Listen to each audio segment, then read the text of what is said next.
MJ4, and I am in the basement of the Kenosha County Courthouse. We are on a lunch break from court today. This is the Kyle Rittenhouse trial. I was picked to be in the courtroom today. It's a lottery every day for the press, and I got lucky twice, yesterday and today, 2 days in a row. I got picked to be able to sit in the courtroom. So don't think I'll ever be that lucky again, 2 days in a row.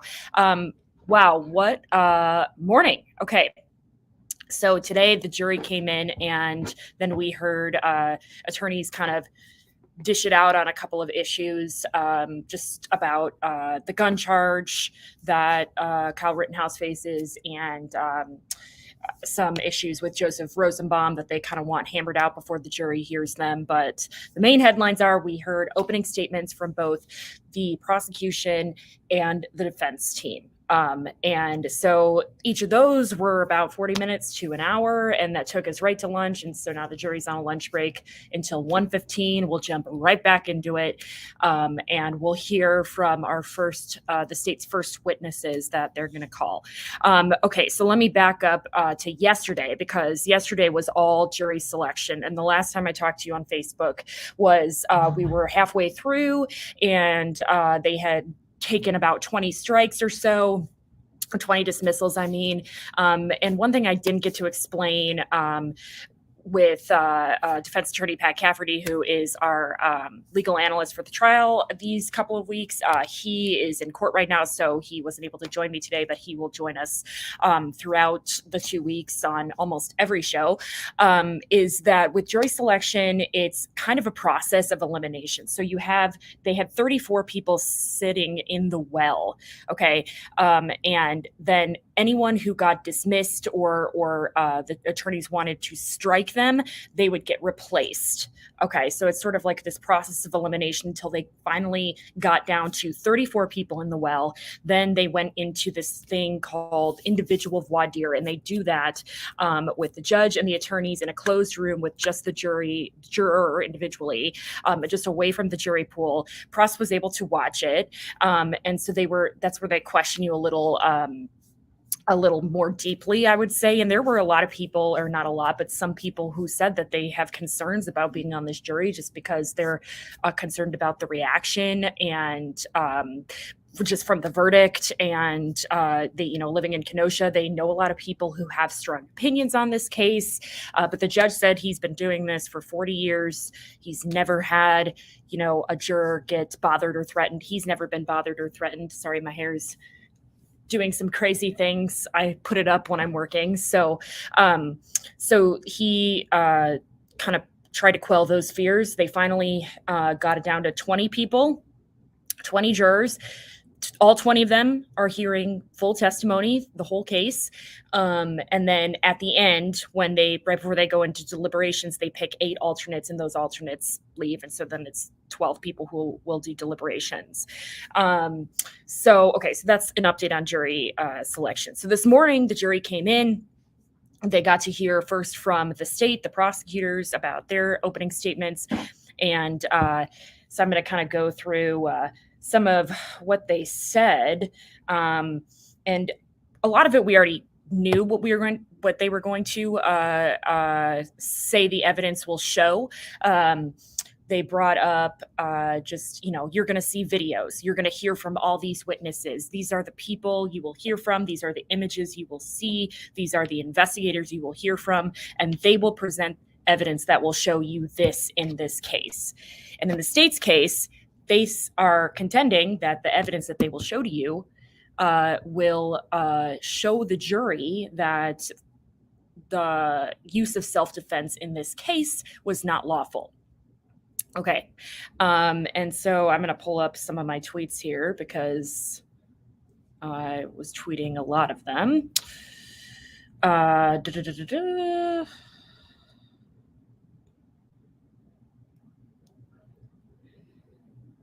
Okay. Okay, so the assistant district attorney of Kenosha County was Thomas Binger. He did the opening statements. The evidence, he says, the evidence in this case will show on the night of August 25th, 2020. And then he introduced the defendant, Kyle Rittenhouse. We learned today from Binger, he said that the shot that killed Joseph Rosenbaum was a shot to his back. Binger went through the sequence of shootings. He says this was a snapshot within a larger context of what was going on that night.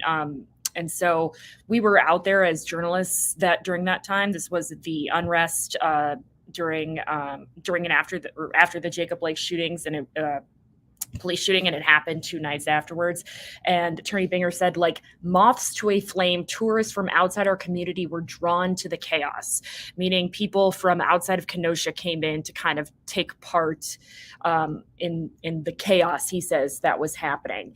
Binger repeatedly said that the only person who killed anyone during the unrest was the defendant, Kyle Rittenhouse.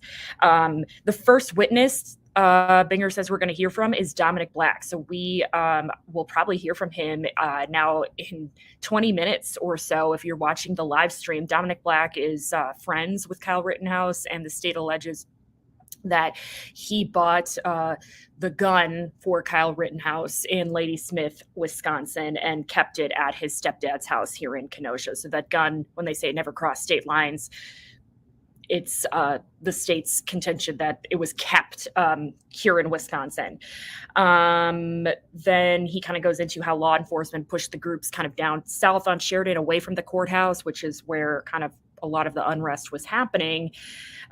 He says they have infrared video that shows interactions between Rosenbaum and Rittenhouse. And then he says, we're going to hear from people, the loved ones of the people who were killed, the girlfriend of Anthony Huber, and says that Anthony Huber, we're going to hear from the girlfriend of Joseph Rosenbaum.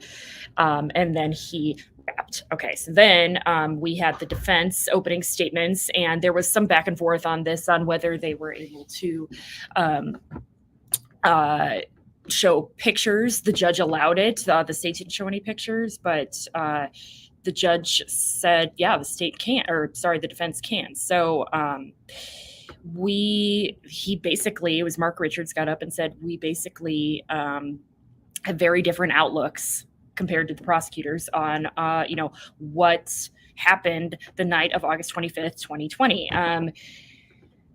So I'm going through some of these tweets here. He says the evidence will show that Kyle Rittenhouse had strong ties to Kenosha, that his dad lived here, that he had a job here as a lifeguard. He says evidence will show that Rittenhouse was chased by Joseph Rosenbaum. He showed us a bunch of images, a lot of and video from that night, kind of walking us through a little bit kind of from the perspective of Kyle Rittenhouse is the sense I was getting from Mark Richards of just what it was like. And we hear these videos of people, yelling, and he's kind of trying to walk us through which locations Rittenhouse was at. He shows us video that I had never seen.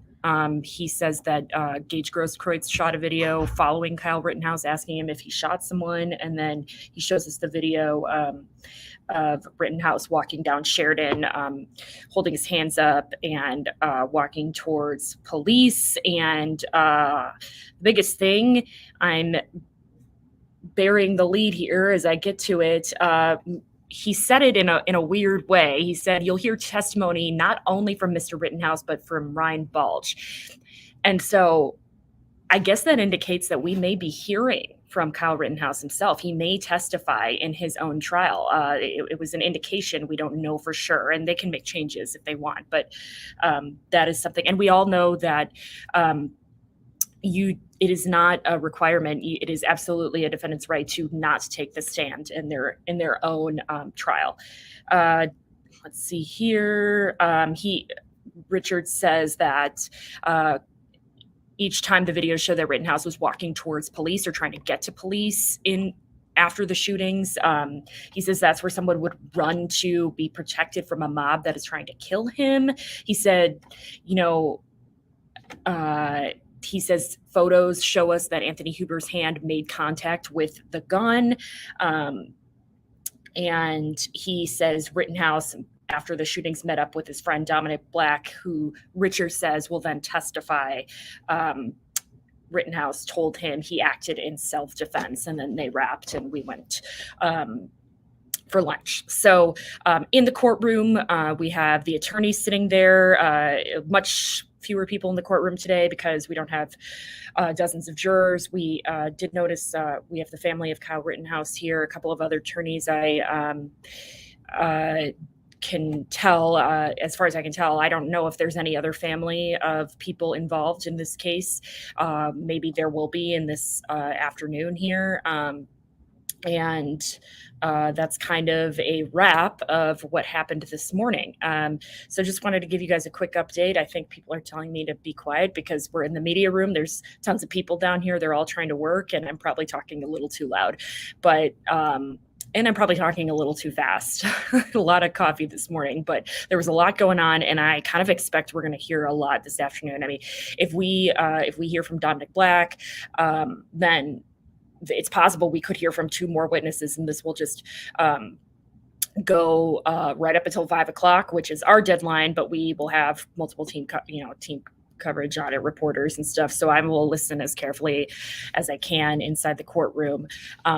And keep you all updated, mostly on Twitter. We're not allowed to have our phones in there, but we can have our laptops as media. And so we're not allowed to take pictures. And then we have Court TV streaming it for us. So check out our live stream. And that's all right. I'm wrapping up. Don't worry. And I will let you all go.